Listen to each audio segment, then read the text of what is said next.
Type 2 diabetes can be self-managed to reduce the risk of heart disease, kidney failure and premature death. And whilst face-to-face advice is beneficial, many people with diabetes are going online instead. The eHealth unit at University College London has developed a digital health intervention that is successfully increasing uptake and reducing costs to the NHS.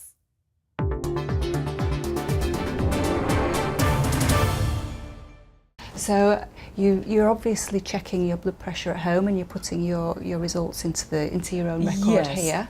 Nikki Whitaker has been living with type 2 diabetes for decades. She sees a clinician every 6 months, but also uses this website, Help Diabetes. It allows her to self-manage her condition between visits, to find out information, talk to others, and even add her own test results. It helps keep monitoring in the forefront of my mind. Obviously, I monitor my blood sugars regularly anyway, but it helps me to focus on possible changes in activity. You can set goals, make plans for change. Within a consultation, you might be very tight for time. I often use this alongside a consultation, so we can start a conversation and I can show people how to set themselves a SMART goal, and then they can go away and continue to use that. The website has been developed by University College London, which runs an internationally acclaimed eHealth unit.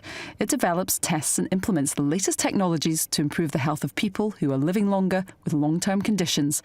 By 2025, it's estimated that 5 million people will have diabetes in the UK, putting a massive strain on the NHS. We licence Help Diabetes to CCGs for a flat fee, which is a third of the normal cost of group-based education.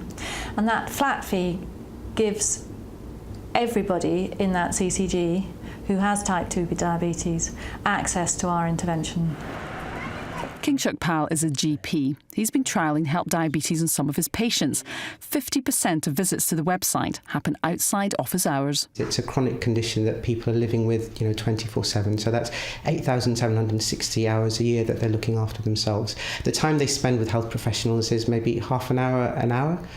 So it's really a drop in the ocean. So what patients do for themselves has a much bigger impact on outcomes than anything that we can do for them. The website has been designed with the help of patients and their families. We have done some pilot work which shows that people who use Help Diabetes over 6 weeks, by the end of the 6 weeks usage, are less distressed as measured by the problem areas and diabetes scale than they were at the beginning of the study. Much of this evidence-based research is funded by the National Institute for Health Research. The eHealth unit is also reviewing digital media for sexual health and alcohol, where group sessions can be intimidating, so the anonymity of the internet helps. This website for men spreads the safe sex message. There's a big hunger for more information and help, and clinics just can't cope with the demand. They really can't. So people find it embarrassing. Clinicians often find it awkward talking about sexual health problems.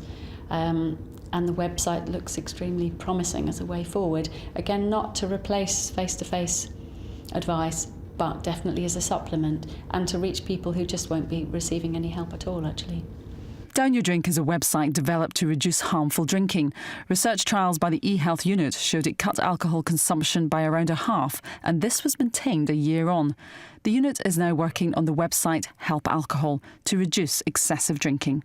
What they're also telling us is that the tone in which the website is written is very encouraging and very supporting. Nobody's lecturing to them and saying, you should be drinking less, you're a bad person for drinking so much. It's very supportive, very encouraging. This is healthcare reimagined, but clinicians need to learn to embrace these technological advances and empower their patients to take care of themselves. It's never easy to change habits, but the potential of eHealth is far-reaching. I went into general practice because I wanted to help patients, and I think one of the really satisfying things about running an eHealth research unit is that I also help patients, and I can help more people through my research than I can as a face-to-face GP.